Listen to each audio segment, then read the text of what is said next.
আমেরিকার গভর্নমেন্ট এখন বলছেন যে তারা $20 to 30 বিলিয়ন দিবেন ইরানকে, তারা স্যাংশন উঠিয়ে নেবেন। কি হলো রাতারাতি? যদিও ইরানের নিউক্লিয়ার ক্যাপাসিটির একটা ক্ষতি করা হয়েছে, কিন্তু এখনো পর্যন্ত আমরা কিন্তু কেউ সিস্টেমেটিক প্রুফ দেখিনি যে ইরান সত্যি সত্যি নিউক্লিয়ার ওয়েপেন তৈরি করছিল কিনা। একবার শুনছি যুদ্ধবিরতি হয়েছে, আরেকবার শুনছি হয়নি, আরেকবার শুনছি তৃতীয় পক্ষ which is Trump, not Israel, not Iran, বলছেন যুদ্ধবিরতি ঘোষণা করা হলো। খামেনি সাহেব 86 বছর বয়স, প্রায় 30 বছর ধরে ক্ষমতায় বসে আছে। কেন অন্য কেউ নির্বাচন করার সুযোগ করতে পারে? কি নির্বাচন করবে কি করবে না ঠিক করে দিচ্ছে খামেনি সাহেব। ইটস হাইলি আনডেমোক্রেটিক এবং অটোক্রেটিক রেজিম, যেখানে মধ্যপ্রাচ্যের সকল দেশ চেষ্টা করছে ডিপ্লোম্যাটিক্যালি একটা সমাধানে পৌঁছে। ইরানই একমাত্র দেশ যে নীতিগতভাবে জায়নবাদের বিরুদ্ধে অবস্থান গ্রহণ করেছে। কদিন আগে যুদ্ধবিরতি ঘোষণা হলো, সেটিও একটি বিশৃঙ্খল অবস্থার মধ্যে। একবার শুনছি যুদ্ধবিরতি হয়েছে, আরেকবার শুনছি হয়নি, আরেকবার শুনছি তৃতীয় পক্ষ which is Trump, not Israel, not Iran, বলছেন যুদ্ধবিরতি ঘোষণা করা হলো। তারপরও আমরা শুনছি যে দুপক্ষ মানে আবারও আক্রমণ করছেন একে অপরকে, সেটি নিয়ে অসন্তুষ্ট প্রেসিডেন্ট ট্রাম্প। তারপরে শুনলাম তিন পক্ষই জয়ী হয়েছেন এবং পুরো পৃথিবীকে অভিনন্দন জানানো হলো। আমরা তো এই যুদ্ধে অংশ নেই, আমরা কেন অভিনন্দন পেলাম সেটাও আমি বুঝতে পারলাম না। ঠিক আছে, খুব ভালো কথা, কিন্তু কিছু প্রশ্ন রয়ে গেল। আসলে কে জয়ী হলো?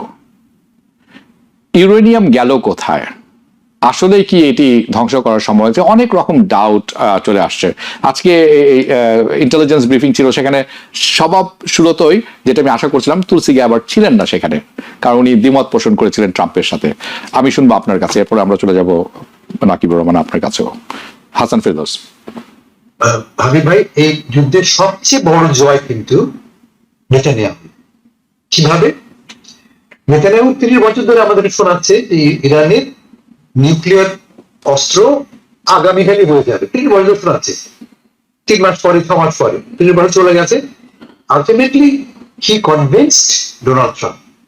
তিনি আগে চেষ্টা করেছেন আমেরিকান বিভিন্ন প্রেসিডেন্টকে তার সঙ্গে যুক্ত হতে, কেউ যুক্ত হয়নি, ট্রাম্প হয়েছে।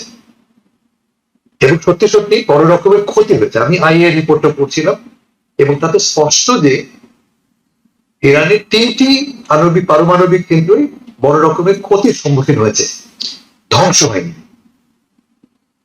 যখন 30,000 পাউন্ডের বোমা একটা পরে, সেই বোমাটা এই পাহাড়ের উপর পড়ছে বটে, শক্ত পাথরের পাহাড়, কিন্তু ভেতর যে সেন্ট্রিফিউজ গুলি আছে, কম্পনের কারণে তার কাজে ব্যবহারের ব্যবহার করা যায় না সেটাকে, বড় রকমের ক্ষতি হয়েছে।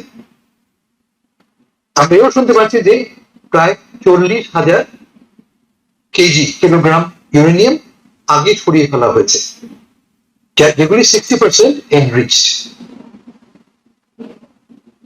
ফলে যদি ইরান চায়, ইরান এটাকে নিয়ে ব্যবহার করতে পারে এবং প্রবাবলি 2টি 3টি বা 5টি জাতি বন্ধ বানাতে পারে। তার পক্ষে পারমাণবিক বোমা সম্পন্নের জন্য প্রয়োজন ল্যাবে,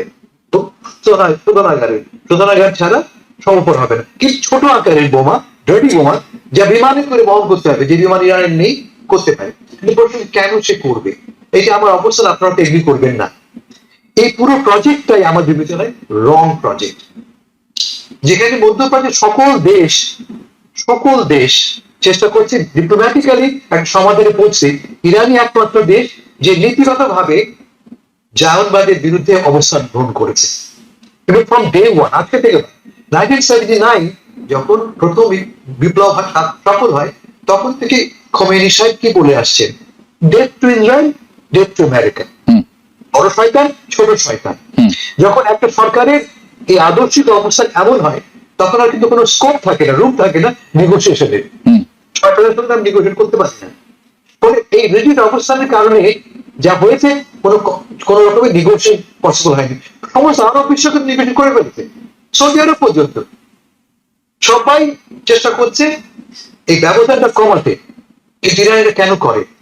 এটা একটা আইডিওলজিক্যাল স্টেট, যে স্টেটের ক্ষমতা গ্রহণ করেছে একদল অতি উগ্র, আমার বিবেচনায় ধর্মপন্থীরা, যারা এই ধর্ম এবং জালবাদের বিরোধিতাকে ইউজ করছে ক্ষমতা টিকে থাকবার জন্য। খামেনি সাহেব 86 বছর বয়স, প্রায় 30 বছর ধরে ক্ষমতায় বসে আছে। কেন? অন্য কেউ নির্বাচন করার সুযোগ করতে পারে, কি নির্বাচন করবে কি করবে না ঠিক করে দিচ্ছে খামেনি সাহেব। ইটস হাইলি আনডেমোক্রেটিক এবং অটোক্রেটিক রেজিম। এটাকে সাপোর্ট করার কোনো কারণ নেই। আমরা সবাই জানি, আমরা সবাই ইসরায়েল বিরোধী অবস্থান গ্রহণ করি বটে, কিন্তু মাথায় রাখতে হবে যেটা ব্যবহার করছে ইরান কিন্তু তার রাজনৈতিক উদ্দেশ্যে। আমি এটাকে সমর্থন করি না।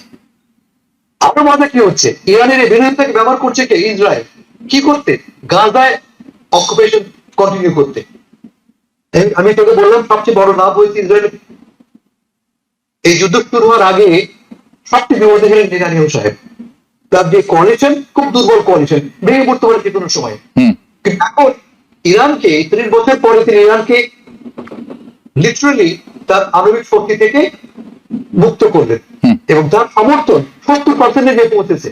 বলা হচ্ছে যে তার যে কোয়ালিশন যদি ভেঙেও যায়, আগামীকাল নির্বাচন দিল এবং তাতে দেবেন খুব শিগগিরই, he will be re-elected। ফলে বিগেস্ট উইনার হচ্ছেন গিয়ে নেতানিয়াহু, সেকেন্ড বিগেস্ট উইনার হচ্ছেন গিয়ে ডোনাল্ড ট্রাম্প সাহেব। কিভাবে? ডোনাল্ড ট্রাম্প সাহেব গত সপ্তাহে গিয়েছিলেন নেদারল্যান্ডসে নেটো সামিটে। সেখানে তাকে নেটোর সেক্রেটারি জেনারেল ড্যাডি ট্রাম্প বলে সম্বোধন করছেন, যে আমাদের সবার বাবা তিনি একমাত্র পারেন মধ্যপ্রাচ্যের প্রবলেম গুলি সলভ করতে। অলরেডি তাকে ওয়েলকাম করা হচ্ছে ড্যাডি ট্রাম্প বলে। এবং আপনি দেখবেন যে খুব শিগগিরই ইউরোপের দেশগুলি তাকে নোবেল পুরস্কারের জন্য মনোনীত করবেন, রিকমেন্ড করবেন। তার স্বপ্ন এবং স্বপ্ন তিনি, আমরা একটু পরে কথা বলবো ইরানের শান্তি প্রস্তাব নিয়ে, গাজা শান্তি প্রস্তাব নিয়ে।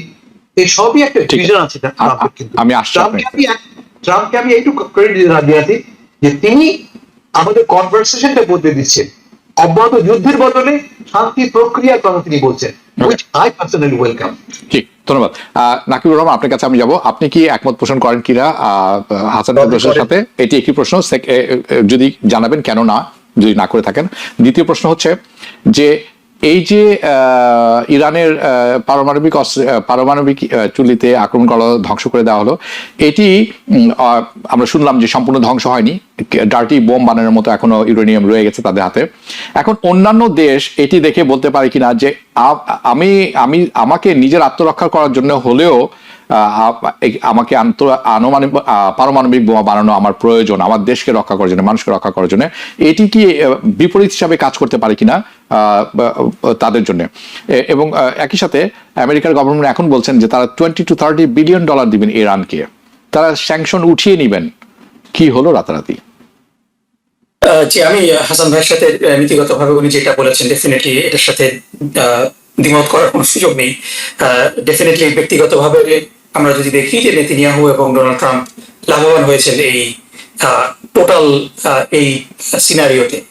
কিন্তু সাথে সাথে আমি ব্যক্তিগতভাবে খুব বেশি অখুশি না যে আমরা একটা বিরাট বড় মানবিক বিপর্যয় অ্যাভয়েড করতে পেরেছি। সো একটা লম্বা স্থায়ী আরো এক্সটেন্ডেড ওয়ার, যেখানে আরো দেশ ইনভলভ হতে পারতো, এরকম একটা সিনারিও হলে, আবার পাল্টা আক্রমণ হলে পরে জানমালের ক্ষয়ক্ষতি আরো বেশি হতো।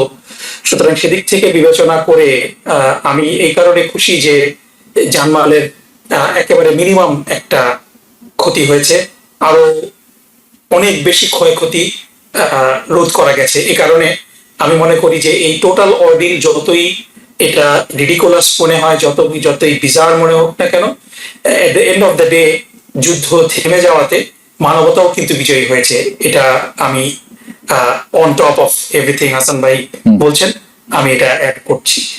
এবং আপনি যেই ডিলটার কথা বলছেন যে এখানে ইউরেনিয়াম এনরিচমেন্ট ডেফিনেটলি কিছু সম্ভব এখনো ক্যাপাসিটি, যেহেতু কিছু সরিয়ে নিয়েছে। সো পুরো বিষয়টা কিন্তু আমরা যতটা পারস্পরিক বৈরিতার বিষয় রয়েছে তার চেয়েও বেশি কিন্তু নিজেদের মধ্যে কিছুটা আন্ডারস্ট্যান্ডিং এর বেসিসে এই কাজগুলো হয়েছে, এটাও কিন্তু দৃশ্যমান ভাবে প্রতীয়মান হয়। ইরান কাতারের আমেরিকান বেজে হামলা করার আগে ওয়ার্নিং দিয়েছে। সো এটা পুরোপুরি একটা অলমোস্ট ফেস সেভিং এর মতো একটা বিষয় ছিল কিন্তু ইরানের জন্য, যে আমাকে কিছু করতে হবে, না হলে পরে জনগণের মধ্যে আমি একেবারে খেলো হয়ে যাব যে আমাকে আমেরিকা হামলা করলো, আমি কিছু করতে পারলাম না। কিন্তু আমেরিকাকে হামলা করলে আমেরিকাও পাল্টা জবাব দিবে, এই জন্য এমন ভাবে হামলা করা যাতে ক্ষয়ক্ষতি কম হয়। So this seems like theatrics at the end of the day. এবং এই হামলার পরে মানে আমরা কখনো শুনিনি যে আমেরিকার বেজের উপরে হামলার পরে আমেরিকান মানে কমান্ডার ইন চিফ কংগ্রাচুলেট করবে যে আমরা তাদেরকে হামলা করেছি, তারা অনেক হামলা করেছে। So Are we watching Game of Thrones? yeah. So it is Game of Thrones, but in real life. So এটা একটা পলিটিক্যাল থিয়েট্রিক্স যেটা খুবই আনফরচুনেট। সো এখানে at the end of the day কি হতে যাচ্ছে গাজাতে, কি হবে, এটাও ডোনাল্ড ট্রাম্পের যে লং টার্ম একটা উইশ যে তিনি বিচ ফ্রন্ট প্রপার্টি করবেন গাজাতে, যদিও এটা গাজার জনগণ মেনে নেবে না, তাদের শেষ রক্তবিন্দু থাকা পর্যন্ত তারা গাজা ছাড়বে না। সো এটাও কতদূর কি হয়, এখান থেকে প্রেসিডেন্ট ট্রাম্প কতটা সরে আসেন, এই বিষয়গুলোও সামনে আসবে। Visibly he is not happy with Israel because ceasefire declare করার পরও তারা কিছু হামলা চালিয়েছে। সো এটাও কি একটা থিয়েট্রিক্স এর অংশ নাকি এটা রিয়েল, এটাও কিন্তু আমরা বুঝতে পারবো না। তারপরে ইরানের মানে সিভিল নিউক্লিয়ার প্রজেক্টের জন্য যেই ইনভেস্টমেন্টের কথা বলা হচ্ছে, এখানে ভুলে গেলে চলবে না যে এখনো কিন্তু ইরানের কনফিসকেটেড প্রচুর পরিমাণ সম্পদ আমেরিকান ট্রেজারিতে রয়েছে। আপনাদের মনে আছে যে লাস্ট টাইম যখন নিউক্লিয়ার ডিল হয়েছিল ইরানের সাথে, প্রেসিডেন্ট ওবামা কিন্তু একেবারে মানে ক্যাশ টাকা দিয়েছিলেন ট্রেনে করে, আপনাদের মনে আছে সেই সিনারিওর যে একেবারে ট্রেনের উপরে মানে এত ওজন সেই টাকার। So money train exactly. So $6 billion yes. So এখনো পর্যন্ত মানে মোটামুটি মনে হয় আমি হিসাবটা আমার কাছে এক্স্যাক্টলি ক্লিয়ার না, কারণ বিভিন্ন সময়ে সম্পদ আচ্ছা আমরা ধরে নেই $6 billion এবং that earn interest as well. So এই সম্পদটা কিন্তু বৃদ্ধি পেয়েছে অনেক।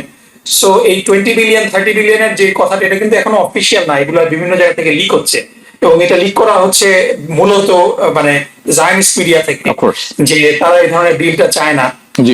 সো এই ডিলটা হলে আমেরিকা কোয়ের তেলে কই ভাজবে আর কি, যে এই কনফিসকেটেড অ্যামাউন্টটা তারা দিয়ে দেবে এবং বলবে যে এটা তোমরা সিভিল নিউক্লিয়ার এনরিচমেন্টের জন্য ব্যবহার করবে। কিন্তু একটা কথা আমি বলে শেষ করবি যে যদিও ইরানের নিউক্লিয়ার ক্যাপাসিটির একটা ক্ষতি করা হয়েছে, কিন্তু এখনো পর্যন্ত আমরা কিন্তু কেউ সিস্টেমেটিক প্রুফ দেখিনি যে ইরান সত্যি সত্যি নিউক্লিয়ার ওয়েপেন তৈরি করছিল কিনা।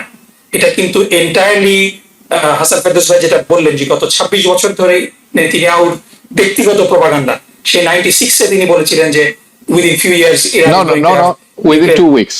Within 2 weeks. He's been saying this for a long time. Saying that 2 weeks never came.